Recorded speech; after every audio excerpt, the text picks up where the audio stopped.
Observance of the law. In 59 BC, the future Queen Cleopatra of Egypt, then 10 years old, witnessed the overthrow and banishment of her father, Ptolemy XII, at the hand of his eldest daughters, her own sisters. One of the daughters, Berenice, emerged as the leader of the rebellion, and to ensure that she would now rule Egypt alone, she imprisoned her other sisters and murdered her own husband. This may have been necessary as a practical step to secure her rule, but that a member of the royal family, a queen no less, would so overtly exact such violence on her own family horrified her subjects and stirred up powerful opposition. 4 years later, this opposition was able to return Ptolemy to power, and he promptly had Berenice and the other elder sisters beheaded. In 51 BC, Ptolemy died, leaving 4 remaining children as heirs. As was the tradition in Egypt, the eldest son, Ptolemy XIII, only 10 at the time, married the elder sister, Cleopatra, now 18, and the couple took the throne together as king and queen. None of the 4 children felt satisfied with this. Everyone, including Cleopatra, wanted more power. A struggle emerged between Cleopatra and Ptolemy, each trying to push the other to the side. In 48 BC, with the help of a government faction that feared Cleopatra's ambitions, Ptolemy was able to force his sister to flee the country, leaving himself as sole ruler. In exile, Cleopatra schemed. She wanted to rule alone and to restore Egypt to its past glory, a goal she felt none of her other siblings could achieve, yet as long as they were alive, she could not realize her dream. And the example of Berenice had made it clear that no one would serve a queen who was seen murdering her own kind. Even Ptolemy XIII had not dared murder Cleopatra, although he knew she would plot against him from abroad. Within a year after Cleopatra's banishment, the Roman dictator Julius Caesar arrived in Egypt, determined to make the country a Roman colony. Cleopatra saw her chance. Re-entering Egypt in disguise, she traveled hundreds of miles to reach Caesar in Alexandria. Legend has it that she had herself smuggled into his presence rolled up inside a carpet, which was gracefully unfurled at his feet, revealing the young queen. Cleopatra immediately went to work on the Roman. She appealed to his love of spectacle and his interest in Egyptian history and poured on her feminine charms. Caesar soon succumbed and restored Cleopatra to the throne. Cleopatra's siblings seethed. She had outmaneuvered them. Ptolemy XIII would not wait to see what happened next. From his palace in Alexandria, he summoned a great army to march on the city and attack Caesar. In response, Caesar immediately put Ptolemy and the rest of the family under house arrest. But Cleopatra's younger sister, Arsinoe, escaped from the palace and placed herself at the head of the approaching Egyptian troops, proclaiming herself Queen of Egypt. Now, Cleopatra finally saw her chance. She convinced Caesar to release Ptolemy from house arrest, under the agreement that he would broker a truce. Of course, she knew he would do the opposite, that he would fight Arsinoe for control of the Egyptian army. But this was to Cleopatra's benefit, for it would divide the royal family. Better still, it would give Caesar the chance to defeat and kill her siblings in battle. Reinforced by troops from Rome, Caesar swiftly defeated the rebels. In the Egyptians' retreat, Ptolemy drowned in the Nile. Caesar captured Arsinoe and had her sent to Rome as a prisoner. He also executed the numerous enemies who had conspired against Cleopatra and imprisoned others who had opposed her. To reinforce her position as uncontested queen, Cleopatra now married the only sibling left, Ptolemy XIV, only 11 at the time, and the weakest of the lot. 4 years later, Ptolemy mysteriously died of poison. In 41 BC, Cleopatra employed on a second Roman leader, Mark Antony, the same tactic she had used so well on Julius Caesar.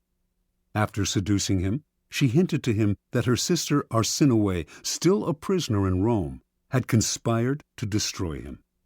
Mark Antony believed her and promptly had Arsinoe executed, thereby getting rid of the last of the siblings who had posed such a threat to Cleopatra. Interpretation. Legend has it that Cleopatra succeeded through her seductive charms, but in reality, her power came from an ability to get people to do her bidding without realizing they were being manipulated. Caesar and Antony not only rid her of her most dangerous siblings, Ptolemy XIII and Arsinoe, they decimated all of her enemies in both the government and the military. The two men became her cat's paws. They entered the fire for her, did the ugly but necessary work while shielding her from appearing as the destroyer of her siblings and fellow Egyptians. And in the end, both men acquiesced to her desire to rule Egypt not as a Roman colony, but as an independent allied kingdom. And they did all this for her without realizing how she had manipulated them. This was persuasion of the subtlest and most powerful kind. A queen must never dirty her hands with ugly tasks, nor can a king appear in public with blood on his face. Yet power cannot survive without the constant squashing of enemies. There will always be dirty little tasks that have to be done to keep you on the throne. Like Cleopatra, you need a cat's paw.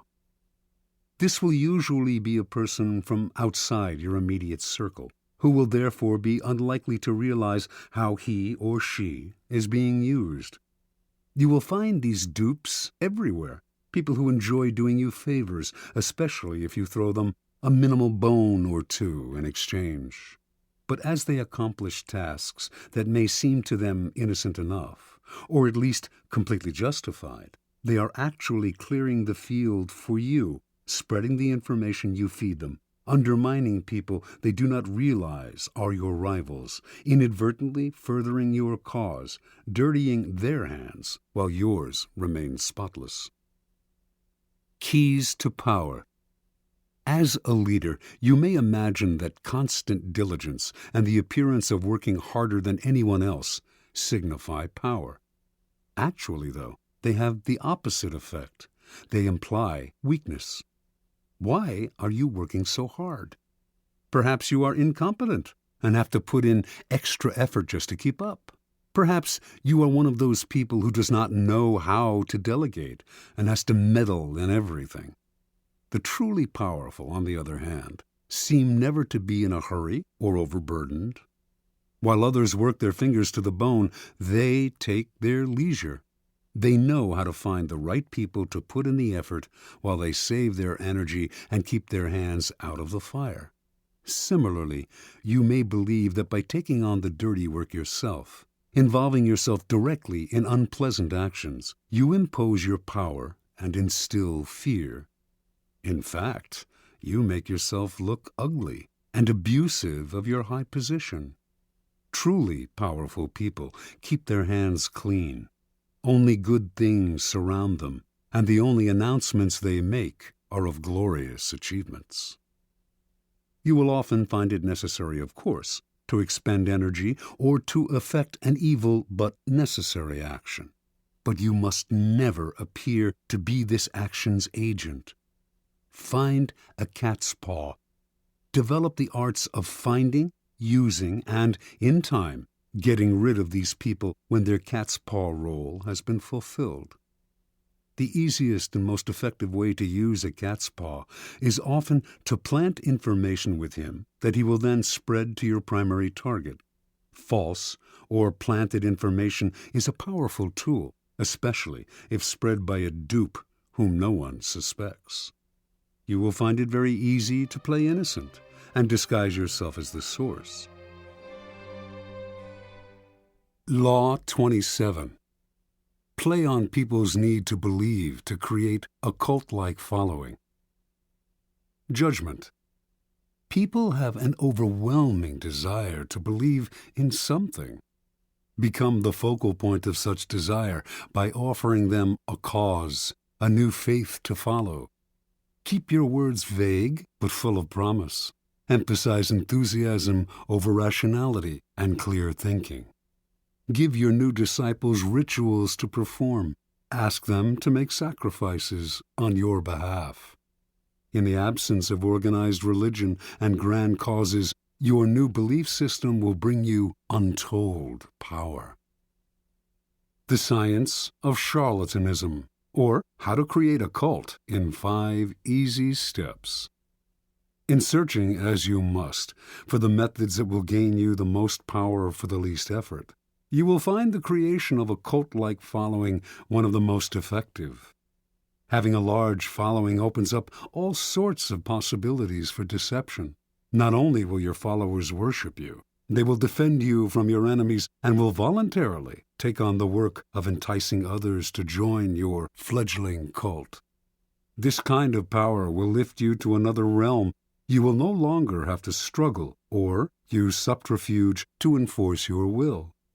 You are adored and can do no wrong.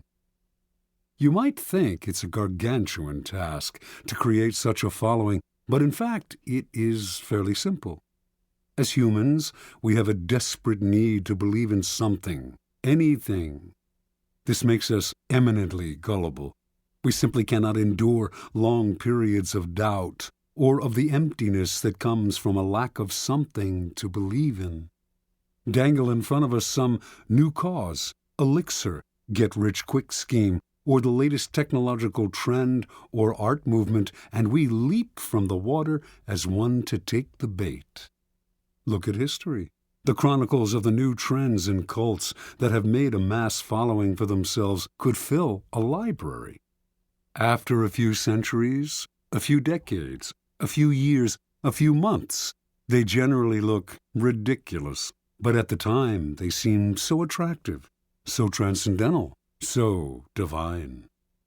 Always in a rush to believe in something, we will manufacture saints and faiths out of nothing. Do not let this gullibility go to waste. Make yourself the object of worship. Make people form a cult around you. The great European charlatans of the 16th and 17th centuries mastered the art of cult-making.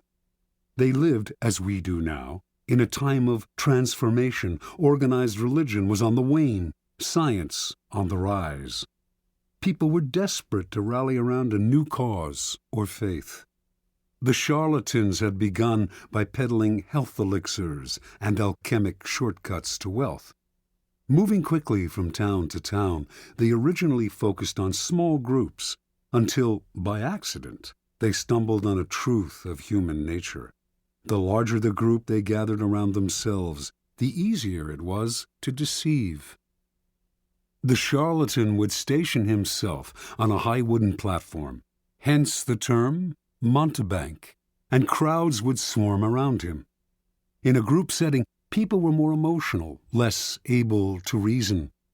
Had the charlatan spoken to them individually, they might have found him ridiculous. But lost in a crowd, they got caught up in a communal mood of rapt attention. It became impossible for them to find the distance, to be skeptical. Any deficiencies in the charlatan's ideas were hidden by the zeal of the mass. Passion and enthusiasm swept through the crowd like a contagion, and they reacted violently to anyone who dared to spread a seed of doubt. Both consciously studying this dynamic over decades of experiment and spontaneously adapting to these situations as they happened, the charlatans perfected the science of attracting and holding a crowd, molding the crowd into followers and the followers into a cult. The gimmicks of the charlatans may seem quaint today, but there are thousands of charlatans among us still, using the same tried and true methods their predecessors refined centuries ago, only changing the names of their elixirs and modernizing the look of their cults. We find these latter-day charlatans in all arenas of life: business, fashion, politics, art. Many of them, perhaps, are following in the charlatan tradition without having any knowledge of its history. but you can be more systematic and deliberate. Simply follow the 5 steps of cult making that our charlatan ancestors perfected over the years. Step 1. Keep it vague. Keep it simple. To create a cult, you must first attract attention. This you should do not through actions, which are too clear and readable, but through words, which are hazy and deceptive. Your initial speeches, conversations, and interviews must include 2 elements. On the one hand, the promise of something great and transformative, and on the other, a total vagueness.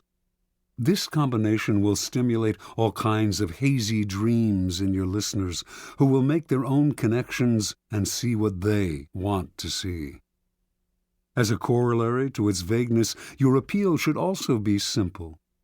Most people's problems have complex causes, deep-rooted neurosis, interconnected social factors, roots that go way back in time, and are exceedingly hard to unravel. Few, however, have the patience to deal with this. Most people want to hear that a simple solution will cure their problems. The ability to offer this kind of solution will give you great power and build you a following. Step 2. Emphasize the visual and the sensual over the intellectual. Once people have begun to gather around you, 2 dangers will present themselves: boredom and skepticism. Boredom will make people go elsewhere. Skepticism will allow them the distance to think rationally about whatever it is you are offering, blowing away the mist you have artfully created and revealing your ideas for what they are. You need to amuse the bored, then ward off the cynics. The best way to do this is through theater or other devices of its kind. Surround yourself with luxury. Dazzle your followers with visual splendor. Fill their eyes with spectacle. Not only will this keep them from seeing the ridiculousness of your ideas, the holes in your belief system, it will also attract more attention, more followers. Appeal to all the senses. Use incense for scent, soothing music for hearing, colorful charts and graphs for the eye. You might even tickle the mind, perhaps by using new technological gadgets to give your cult a pseudo-scientific veneer, as long as you do not make anyone really think. Use the exotic, distant cultures, strange customs to create theatrical effects, and to make the most banal and ordinary affairs seem signs of something extraordinary. Step 3. Borrow the forms of organized religion to structure the group. Your cult-like following is growing. It is time to organize it. Find a way, both elevating and comforting. Organized religions have long held unquestioned authority for large numbers of people, and continue to do so in our supposedly secular age. And even if the religion itself has faded some, its forms will resonate with power. The lofty and holy associations of organized religion can be endlessly exploited. Create rituals for your followers. Organize them into a hierarchy, ranking them in grades of sanctity, and giving them names and titles that resound with religious overtones. Ask them for sacrifices that will fill your coffers and increase your power. To emphasize your gathering's quasi-religious nature, talk and act like a prophet. You are not a dictator. After all, you are a priest, a guru, a sage, a shaman, or any other word that hides your real power in the mist of religion. Step 4. Disguise your source of income. Your group has grown, and you have structured it in a church-like form. Your coffers are beginning to fill with your followers' money. You must never be seen as hungry for money and the power it brings. It is at this moment that you must disguise the source of your income. Your followers want to believe that if they follow you, all sorts of good things will fall into their lap. By surrounding yourself with luxury, you become living proof of the soundness of your belief system. Never reveal that your wealth actually comes from your followers' pockets. Instead, make it seem to come from the truth of your methods. Followers will copy your each and every move in the belief that it will bring them the same results, and their imitative enthusiasm will blind them to the charlatan nature of your wealth. Step 5. Set up an us versus them dynamic.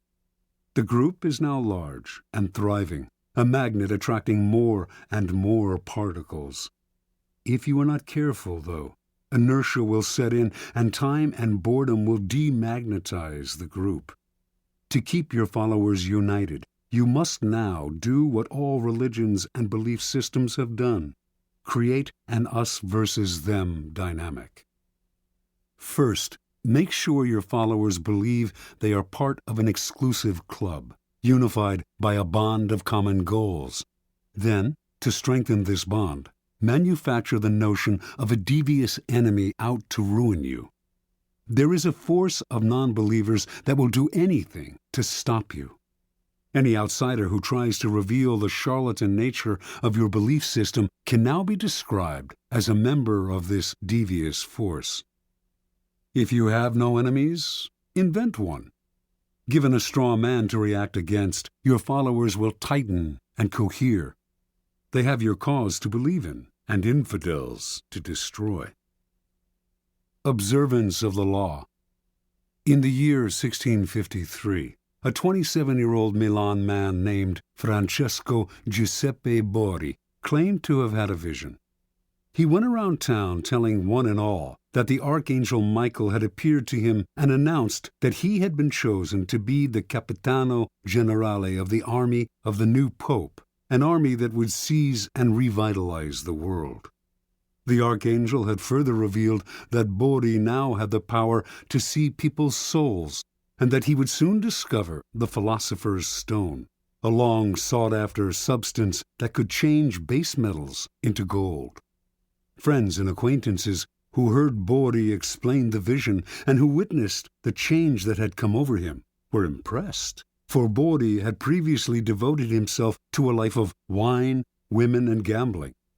Now he gave all that up, plunging himself into the study of alchemy and talking only of mysticism and the occult.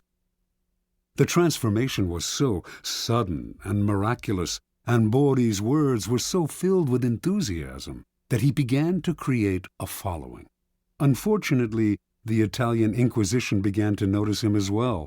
They prosecuted anyone who delved into the occult, so he left Italy and began to wander Europe, from Austria to Holland, telling one and all that, "To those who follow me, all joy shall be granted." Wherever Bori stayed, he attracted followers. His method was simple. He spoke of his vision, which had grown more and more elaborate, and offered to look into the soul of anyone who believed him, and they were many. Seemingly in a trance, he would stare at this new follower for several minutes, then claim to have seen the person's soul, degree of enlightenment, and potential for spiritual greatness. If what he saw showed promise, he would add the person to his growing order of disciples, an honor indeed. The cult had 6 degrees, into which the disciples were assigned according to what Bori had glimpsed in their souls. With work and total devotion to the cult, they could graduate to a higher degree. Bori, whom they called His Excellency and Universal Doctor, demanded from them the strictest vows of poverty. All the goods and monies they possessed had to be turned over to him, but they did not mind handing over their property, for Bori had told them, "I shall soon bring my chemical studies to a happy conclusion by the discovery of the Philosopher's Stone, and by this means we shall all have as much gold as we desire." Given his growing wealth, Bori began to change his style of living. Renting the most splendid apartment in the city into which he had temporarily settled, he would furnish it with fabulous furniture and accessories which he had begun to collect. He would drive through the city in a coach studded with jewels, with 6 magnificent black horses at its head. He never stayed too long in one place, and when he disappeared, saying he had more souls to gather into his flock, his reputation only grew in his absence. He became famous, although, in fact, he had never done a single concrete thing. From all over Europe, the blind, the crippled, and the desperate came to visit Bori, for word had spread that he had healing powers. He asked no fee for his services, which only made him seem more marvelous, and indeed some claimed that in this or that city he had performed a miracle cure. By only hinting at his accomplishments, he encouraged people's imaginations to blow them up to fantastic proportions. His wealth, for example, actually came from the vast sums he was collecting from his increasingly select group of rich disciples. Yet it was presumed that he had, in fact, perfected the philosopher's stone. The Church continued to pursue him, denouncing him for heresy and witchcraft, and Bori's response to these charges was a dignified silence. This only enhanced his reputation and made his followers more passionate. Only the great are persecuted, after all. How many understood Jesus Christ in his own time? Bori did not have to say a word. His followers now called the Pope the Antichrist. And so Bori's power grew and grew, until one day he left the city of Amsterdam, where he had settled for a while, absconding with huge sums of borrowed money and diamonds that had been entrusted to him. He claimed to be able to remove the flaws from diamonds through the power of his gifted mind. Now he was on the run. The Inquisition eventually caught up with him, and for the last 20 years of his life he was imprisoned in Rome. But so great was the belief in his occult powers that to his dying day he was visited by wealthy believers, including Queen Christina of Sweden. Supplying him with money and materials, these visitors allowed him to continue his search for the elusive philosopher's stone. Interpretation. Before he formed his cult, Bori seems to have stumbled on a critical discovery. Tiring of his life of debauchery, he had decided to give it up and to devote himself to the occult, a genuine interest of his. He must have noticed, however, that when he alluded to a mystical experience rather than physical exhaustion as the source of his conversion, people of all classes wanted to hear more. Realizing the power he could gain by ascribing the change to something external and mysterious, he went further with his manufactured visions. The grander the vision, and the more sacrifices he asked for, the more appealing and believable his story seemed to become. Remember, people are not interested in the truth about change. They do not want to hear that it has come from hard work or from anything as banal as exhaustion, boredom, or depression. They are dying to believe in something romantic, otherworldly. They want to hear of angels and out-of-body experiences. Indulge them. Hint at the mystical source of some personal change. Wrap it in ethereal colors. An occult-like following will form around you. Adapt to people's needs. The Messiah must mirror the desires of his followers, and always aim high. The bigger and bolder your illusion, the better. Law 28. Enter action with boldness. Judgment. If you are unsure of a course of action, do not attempt it. Your doubts and hesitations will infect your execution. Timidity is dangerous. Better to enter with boldness. Any mistakes you commit through audacity are easily corrected with more audacity. Everyone admires the bold. No one honors the timid. Boldness and hesitation. A brief psychological comparison. Boldness and hesitation elicit very different psychological responses in their targets. Hesitation puts obstacles in your path. Boldness eliminates them. Once you understand this, you will find it essential to overcome your natural timidity and practice the art of audacity. The following are among the most pronounced psychological effects of boldness and timidity. The bolder the lie, the better. We all have weaknesses, and our efforts are never perfect. But entering action with boldness has the magical effect of hiding our deficiencies. Con artists know that the bolder the lie, the more convincing it becomes. The sheer audacity of the story makes it more credible, distracting attention from its inconsistencies.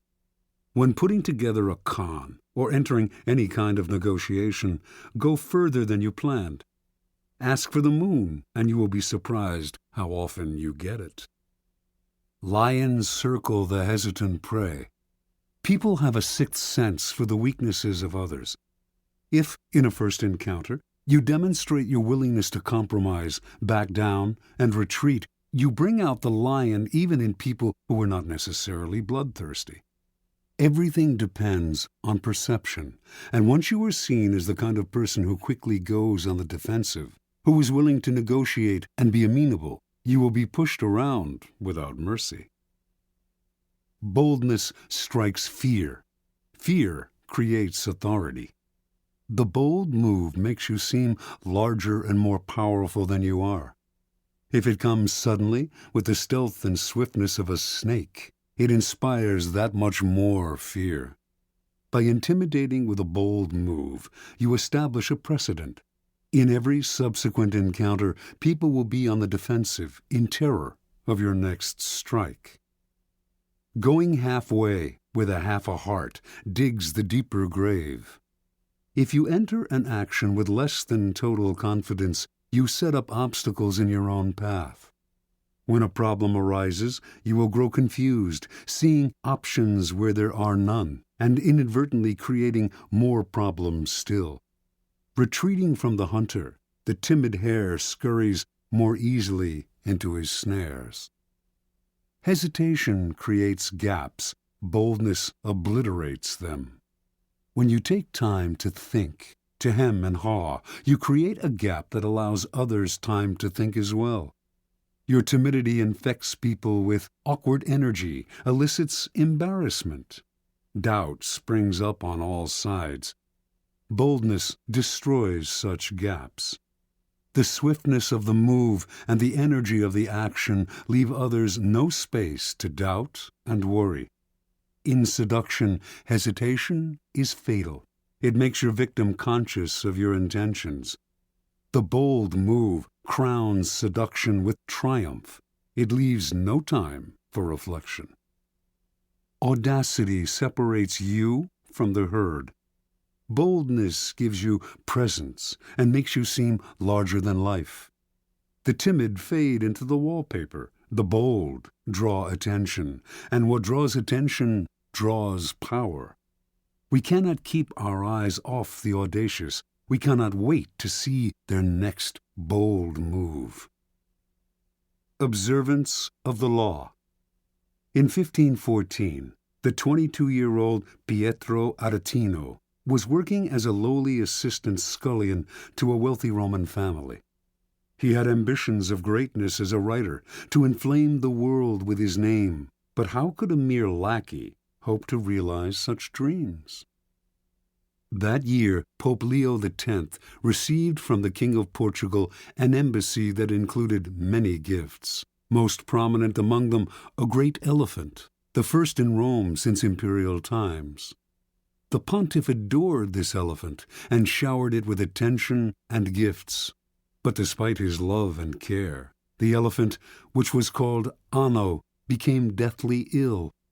The Pope summoned doctors who administered a 500-pound purgative to the elephant, but all to no avail. The animal died, and the Pope went into mourning.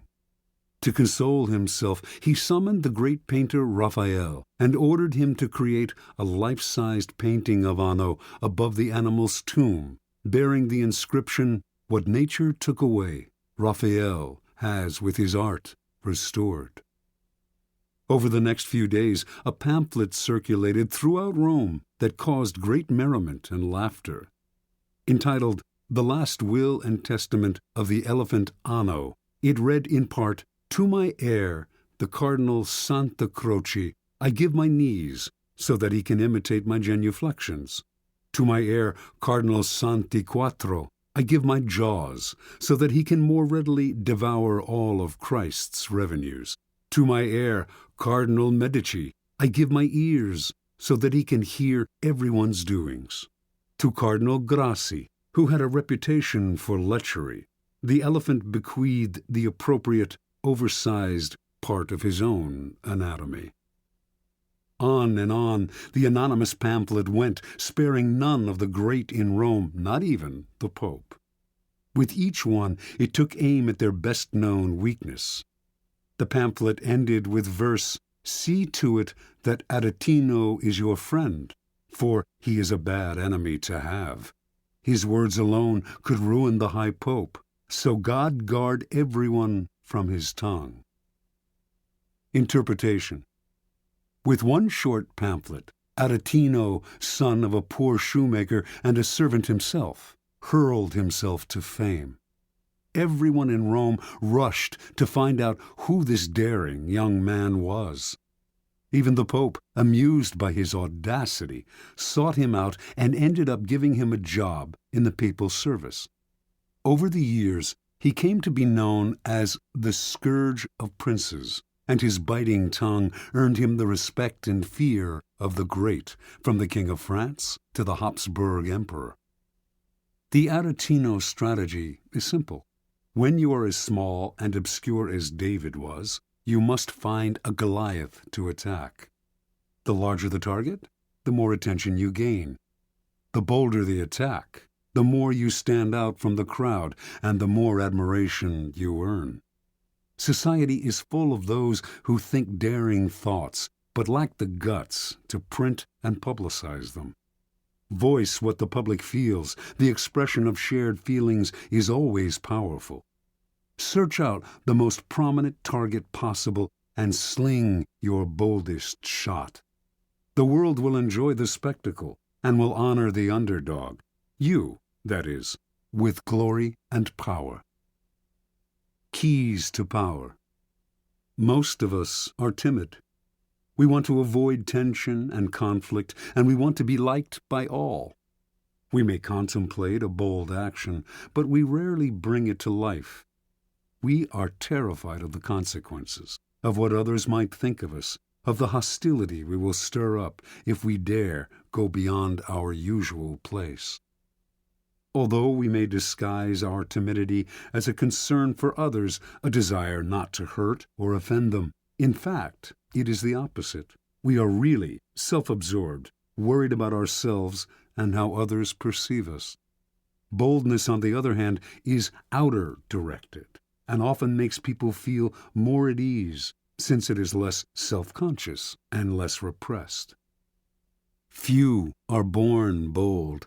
Even Napoleon had to cultivate the habit on the battlefield, where he knew it was a matter of life and death.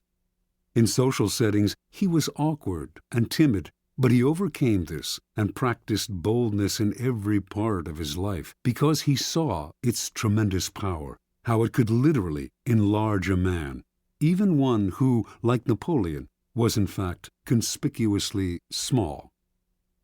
You must practice and develop your boldness. You will often find uses for it. The best place to begin is often the delicate world of negotiation, particularly those discussions in which you are asked to set your own price. How often we put ourselves down by asking for too little. When Christopher Columbus proposed that the Spanish court finance his voyage to the Americas, he also made the insanely bold demand that he be called Grand Admiral of the Ocean. The court agreed. The price he set was the price he received. He demanded to be treated with respect, and so he was. Understand, if boldness is not natural, neither is timidity. It is an acquired habit, picked up out of a desire to avoid conflict. If timidity has taken hold of you, then root it out.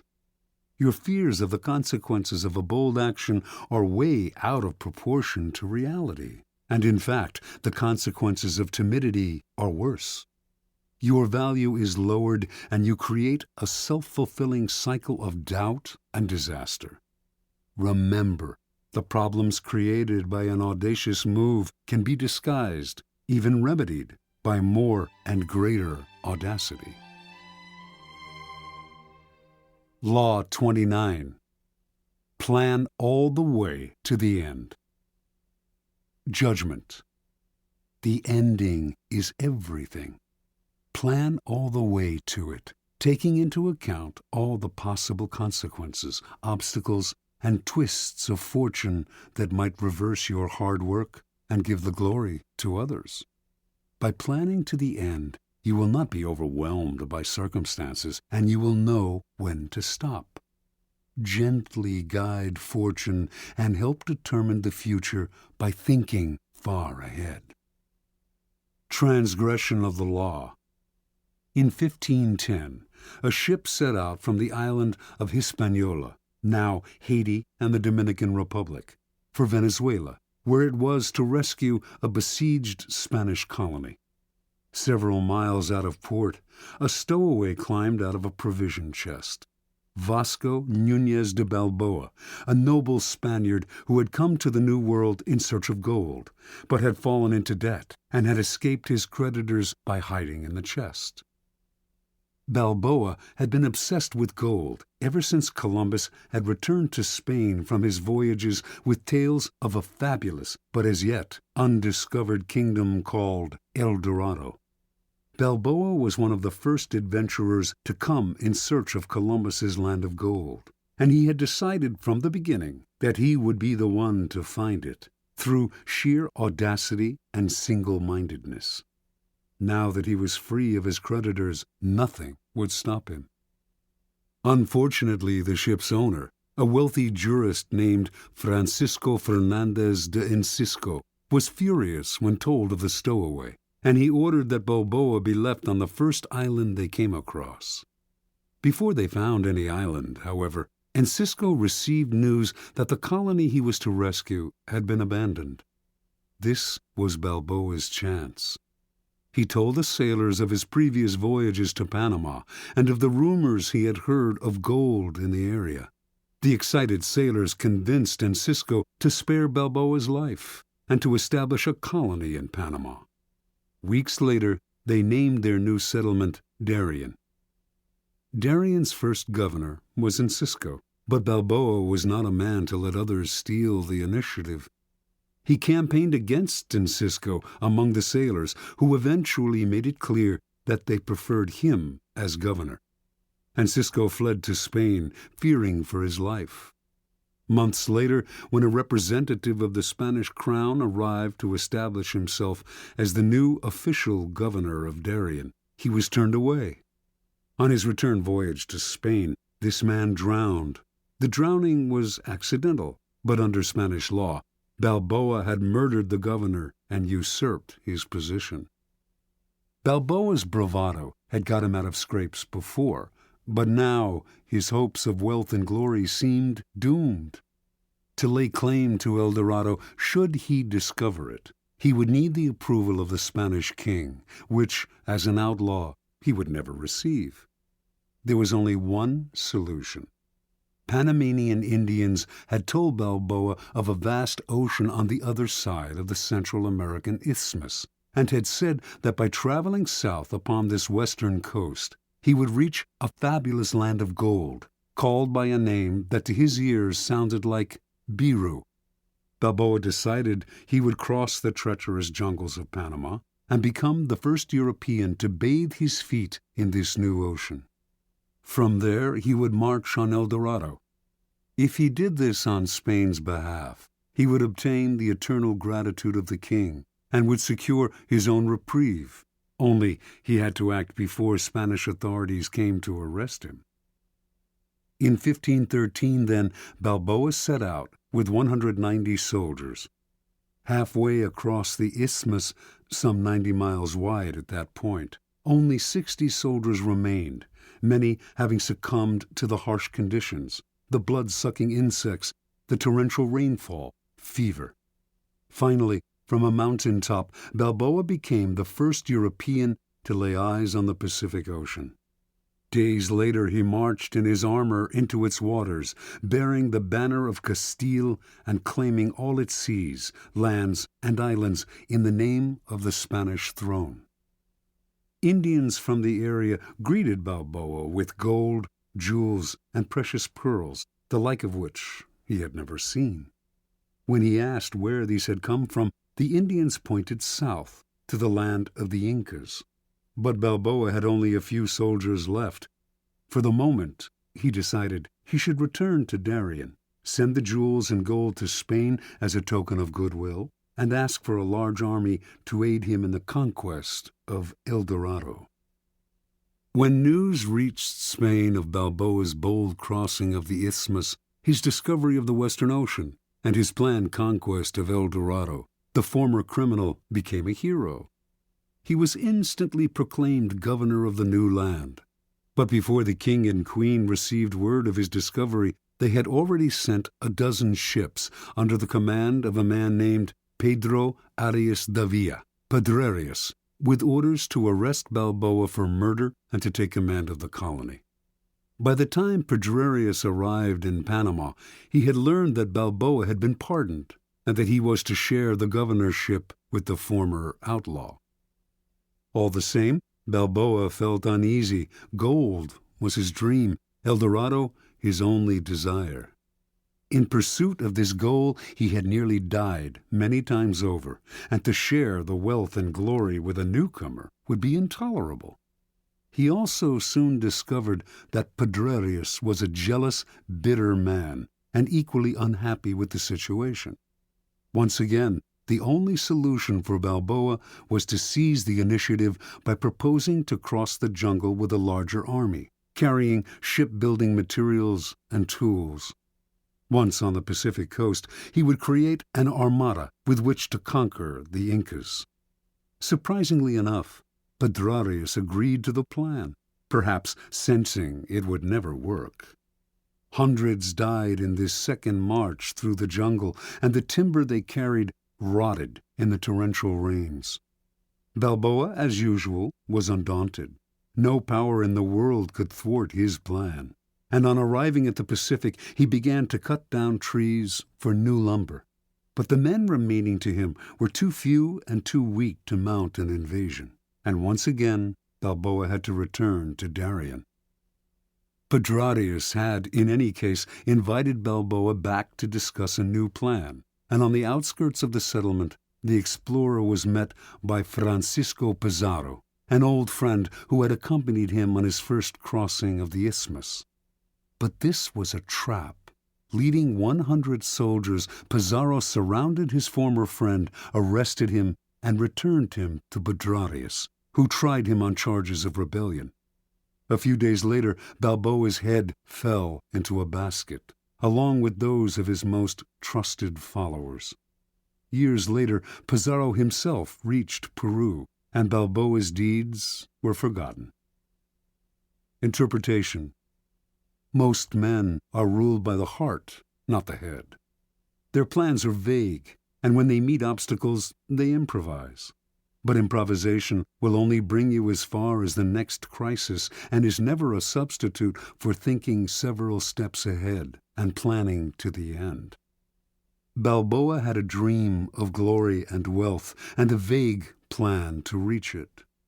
Yet his bold deeds and his discovery of the Pacific are largely forgotten, for he committed what in the world of power is the ultimate sin. He went part way, leaving the door open for others to take over. A real man of power would have had the prudence to see the dangers in the distance, the rivals who would want to share in the conquests, the vultures that would hover once they heard the word gold. Balboa should have kept his knowledge of the Incas secret until after he had conquered Peru. Only then would his wealth and his head have been secure. Once Pedrerius arrived on the scene, a man of power and prudence would have schemed to kill or imprison him, and to take over the army he had brought for the conquest of Peru. But Balboa was locked in the moment, always reacting emotionally, never thinking ahead. What good is it to have the greatest dream in the world if others reap the benefits and the glory? Never lose your head over a vague, open-ended dream. Plan to the end. Keys to power. Most people believe that they are, in fact, aware of the future, that they are planning and thinking ahead. They are usually deluded. What they are really doing is succumbing to their desires, to what they want the future to be. Their plans are vague, based on their imaginations rather than their reality. They may believe they are thinking all the way to the end, but they are really only focusing on the happy ending and deluding themselves by the strength of their desire. The ending is everything. It is the end of the action that determines who gets the glory, the money, the prize. Your conclusion must be crystal clear, and you must keep it constantly in mind. You must also figure out how to ward off the vultures circling overhead, trying to live off the carcass of your creation. And you must anticipate the many possible crises that will tempt you to improvise. When you see several steps ahead and plan your moves all the way to the end, you will no longer be tempted by emotion or by the desire to improvise. Your clarity will rid you of the anxiety and vagueness that are the primary reasons why so many fail to conclude their actions successfully. You see the ending, and you tolerate no deviation. Law 30. Make your accomplishments seem effortless. Judgment. Your actions must seem natural and executed with ease. All the toil and practice that go into them, and also all the clever tricks, must be concealed. When you act effortlessly, as if you could do much more. Avoid the temptation of revealing how hard you work. It only raises questions. Teach no one your tricks, or they will be used against you. Observance of the law. The great escape artist Harry Houdini once advertised his act as the impossible possible, and indeed those who witnessed his dramatic escapes felt that what he did on stage contradicted common sense ideas of human capacity. Over the years, Houdini escaped from the chained carcass of an embalmed sea monster, a half-octopus, half-whale-like beast that had beached near Boston. He had himself sealed inside an enormous envelope from which he emerged without breaking the paper. He passed through brick walls. He wriggled free from straitjackets while dangling high in the air.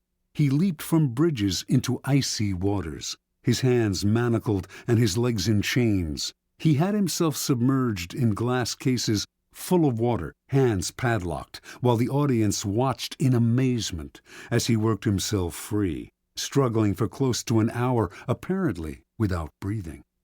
Each time he seemed to court certain death, yet survived with superhuman aplomb. Meanwhile, he said nothing about his methods, gave no clues as to how he accomplished any of his tricks. He left his audiences and critics speculating, his power and reputation enhanced by their struggles with the inexplicable.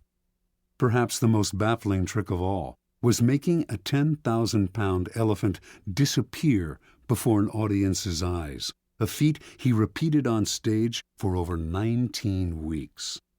No one has ever really explained how he did this, for in the auditorium where he performed the trick, there was simply nowhere for an elephant to hide. The effortlessness of Houdini's escapes led some to think he used occult forces, his superior psychic abilities giving him special control over his body. But a German escape artist named Clapini claimed to know Houdini's secret. He simply used elaborate gadgets. Clapini also claimed to have defeated Houdini in a handcuff challenge in Holland. Houdini did not mind all kinds of speculation floating around about his methods, but he would not tolerate an outright lie. and in 1902 he challenged Clopini to a handcuff duel. Clopini accepted.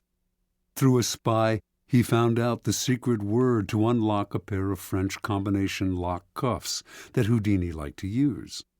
His plan was to choose these cuffs to escape from on stage.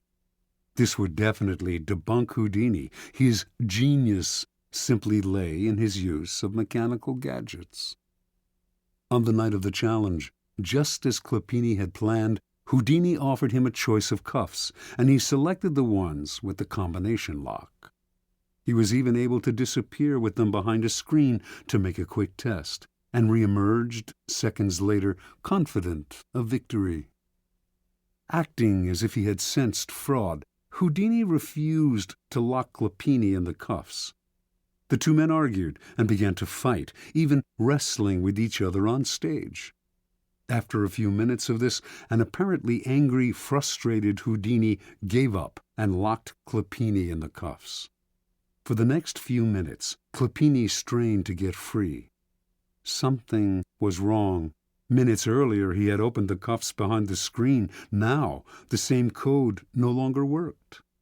He sweated, racking his brain. Hours went by, the audience left, and finally, an exhausted and humiliated Clopini gave up and asked to be released. The cuffs that Clopini himself had opened behind the screen with the word CLEFS, French for keys, now clicked open only with the word FRAUD. Clopini never figured out how Houdini had accomplished this uncanny feat. Interpretation. Although we do not know for certain how Houdini accomplished many of his most ingenious escapes, one thing is clear. It was not the occult or any kind of magic that gave him his powers, but hard work and endless practice, all of which he carefully concealed from the world. Houdini never left anything to chance. Day and night he studied the workings of locks, researched centuries-old sleight-of-hand tricks, pored over books on mechanics, whatever he could use. Every moment not spent researching, he spent working his body, keeping himself exceptionally limber, and learning how to control his muscles and his breathing. Early on in Houdini's career, an old Japanese performer whom he toured with taught him an ancient trick: how to swallow an ivory ball, then bring it back up. He practiced this endlessly with a small peeled potato tied to a string. Up and down, he would manipulate the potato with his throat muscles until they were strong enough to move it without the string. No one could check the inside of his throat, where he could conceal small tools to help him escape. Even so, Clopini was fundamentally wrong. It was not Houdini's tools, but his practice, work, and research that made his escapes possible. Clopini, in fact, was completely outwitted by Houdini, who set the whole thing up. He let his opponent learn the code to the French cuffs, then baited him into choosing those cuffs on stage. Then, during the two men's tussle, the dexterous Houdini was able to change the code to FRAUD. He had spent weeks practicing this trick, but the audience saw none of the sweat and toil behind the scenes. Nor was Houdini ever nervous. He induced nervousness in others. He deliberately dragged out the time it would take to escape as a way of heightening the drama and making the audience squirm. His escapes from death, always graceful and easy, made him look like a Superman. As a person of power, you must research and practice endlessly before appearing in public, on stage, or anywhere else. Never expose the sweat and labor behind your poise. Some think such exposure will demonstrate their diligence and honesty, but it actually just makes them look weaker, as if anyone who practiced and worked at it could do what they had done, or as if they weren't really up to the job. Keep your effort and your tricks to yourself, and you seem to have the grace and ease of a god. One never sees the source of a god's power revealed. One only sees its effects. Keys to Power. In the Book of the Courtier, published in 1528, Baldassare Castiglione describes the highly elaborate and codified manners of the perfect court citizen. And yet, Castiglione explains the courtier must execute these gestures with what he calls sprezzatura, the capacity to make the difficult seem easy. He urges the courtier to practice in all things a certain nonchalance which conceals all artistry and makes whatever one says or does seem uncontrived and effortless. We all admire the achievement of some unusual feat, but if it is accomplished naturally and gracefully, our admiration increases tenfold. Whereas to labor at what one is doing and to make bones over it shows an extreme lack of grace and causes everything, whatever it's worth, to be discounted. The idea of sprezzatura is relevant to all forms of power, for power depends vitally on appearances and the illusions you create. Your public actions are like artworks. They must have visual appeal, must create anticipation, even entertain. When you reveal the inner workings of your creation, you become just one more mortal among others. What is understandable is not awe-inspiring. We tell ourselves we could do as well if we had the money and time. Avoid the temptation of showing how clever you are. It is far more clever to conceal the mechanisms of your cleverness. There is another reason for concealing your shortcuts and tricks. When you let this information out, you give people ideas they can use against you. You lose the advantages of keeping silent. We tend to want the world to know what we have done. We want our vanity gratified by having our hard work and cleverness applauded. And we may even want sympathy for the hours it has taken to reach our point of artistry. Learn to control this propensity to blab, for its effect is often the opposite of what you expected. Remember, the more mystery surrounds your actions, the more awesome your power seems. You appear to be the only one who can do what you do, and the appearance of having an exclusive gift is immensely powerful.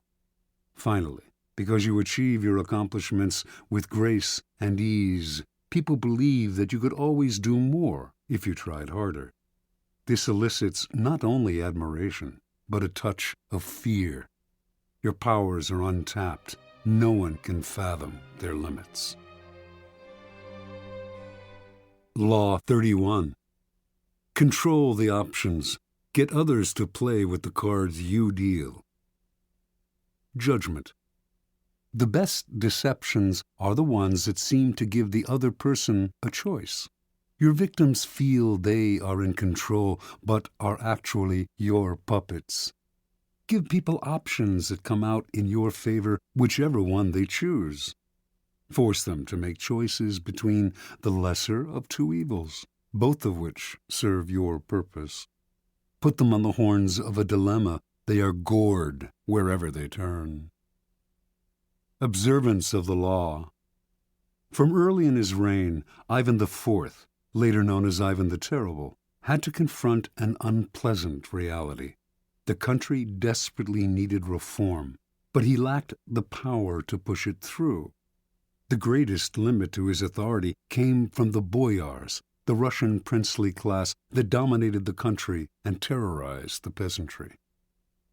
In 1553, at the age of 23, Ivan fell ill. Lying in bed, nearing death, he asked the boyars to swear allegiance to his son as the new Tsar. Some hesitated, some even refused. Then and there, Ivan saw he had no power over the boyars. He recovered from his illness, but he never forgot the lesson. The boyars were out to destroy him, and indeed, in the years to come, many of the most powerful of them defected to Russia's main enemies, Poland and Lithuania, where they plotted their return and the overthrow of the Tsar.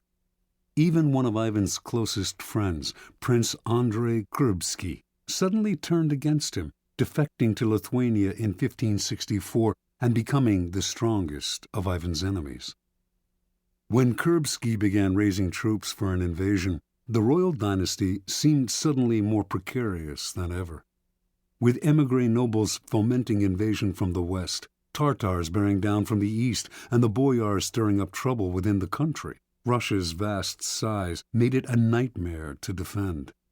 In whatever direction Ivan struck, he would leave himself vulnerable on the other side.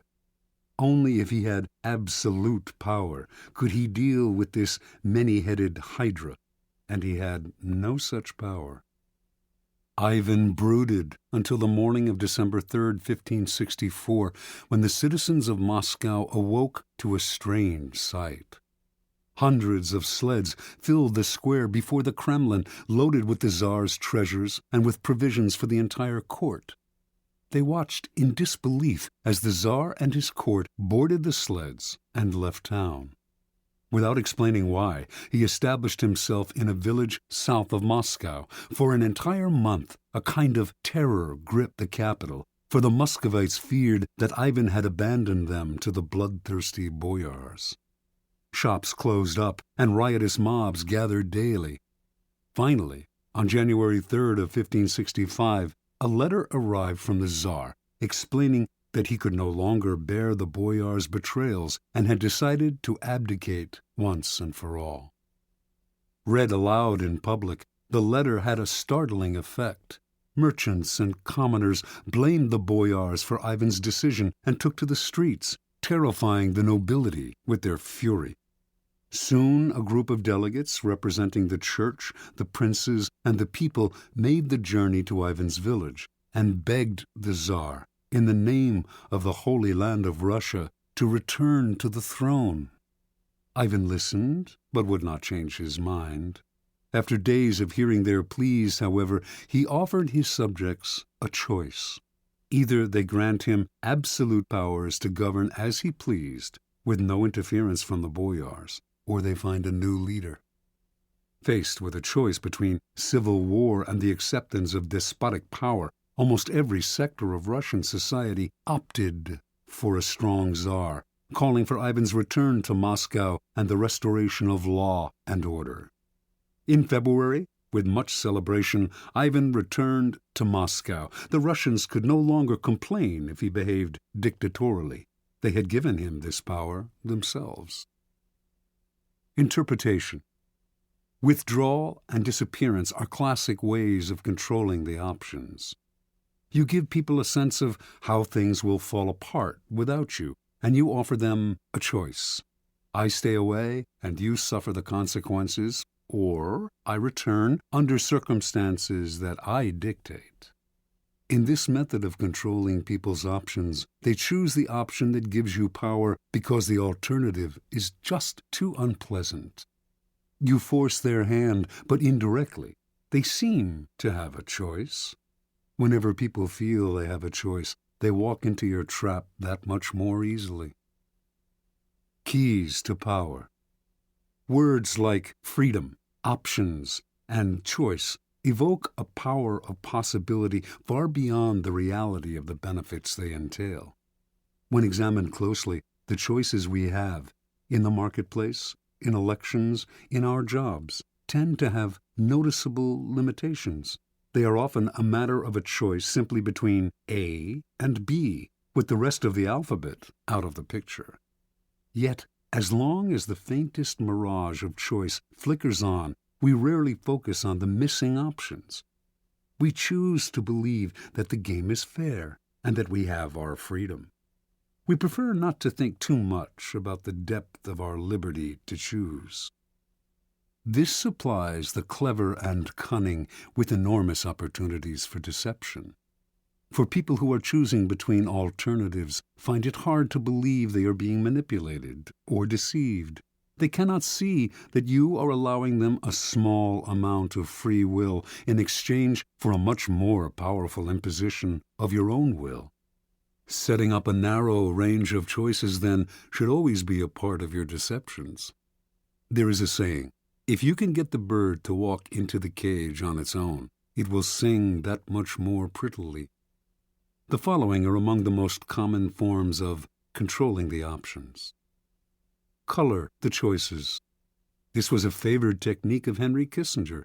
As President Nixon's Secretary of State, Kissinger considered himself better informed than his boss and believed that in most situations he could make the best decision on his own. But if he tried to determine policy, he would offend, or perhaps enrage, a notoriously insecure man.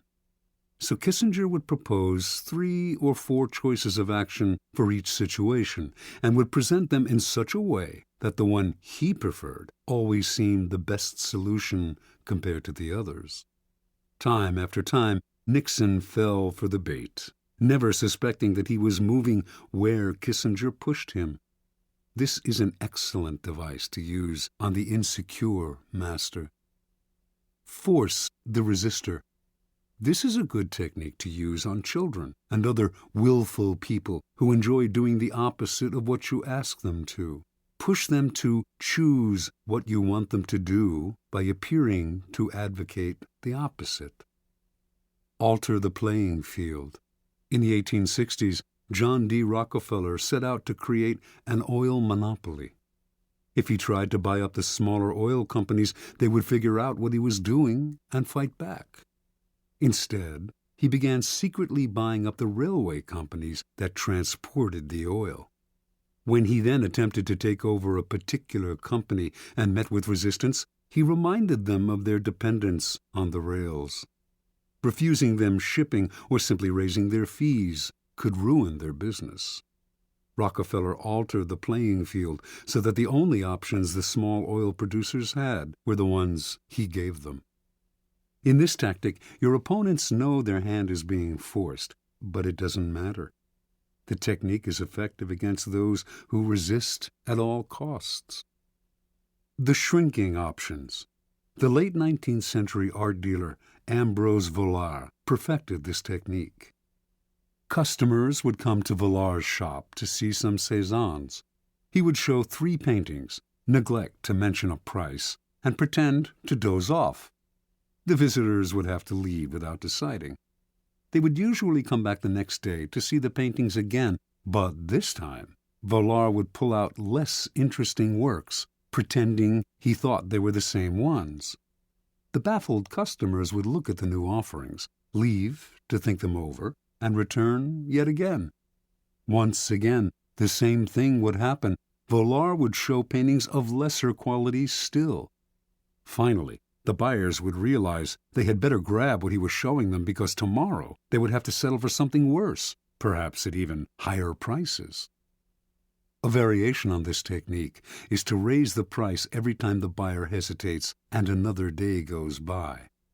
This is an excellent negotiating ploy to use on the chronically indecisive, who will fall for the idea that they are getting a better deal today than if they wait till tomorrow. The weak man on the precipice. The weak are the easiest to maneuver by controlling their options.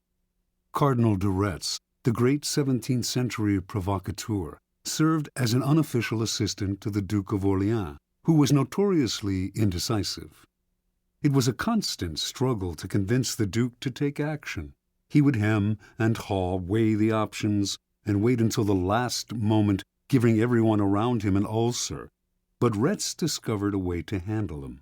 He would describe all sorts of dangers, exaggerating them as much as possible, until the Duke saw a yawning abyss in every direction except one, the one Retz was pushing him to take. This tactic is similar to color the choices, but with the weak, you have to be more aggressive. Work on their emotions, use fear and terror to propel them into action. Try reason, and they will always find a way to procrastinate. The horns of a dilemma. This idea was demonstrated by General William Sherman's infamous march through Georgia during the American Civil War. Although the Confederates knew what direction Sherman was heading in, they never knew if he would attack from the left or the right, for he divided his army into 2 wings, and if the rebels retreated from one wing, they found themselves facing the other. This is a classic trial lawyer's technique. The lawyer leads the witness to decide between 2 possible explanations of an event, both of which poke a hole in their story. They have to answer the lawyer's questions, but whatever they say, they hurt themselves. The key to this move is to strike quickly, deny the victim the time to think of an escape. As they wriggle between the horns of the dilemma, they dig their own grave. Understand, in your struggles with your rivals, it will often be necessary for you to hurt them. And if you are clearly the agent of their punishment, expect a counterattack. Expect revenge. If, however, they seem to themselves to be the agents of their own misfortune, they will submit quietly. When Ivan left Moscow for his rural village, the citizens asking him to return agreed to his demand for absolute power.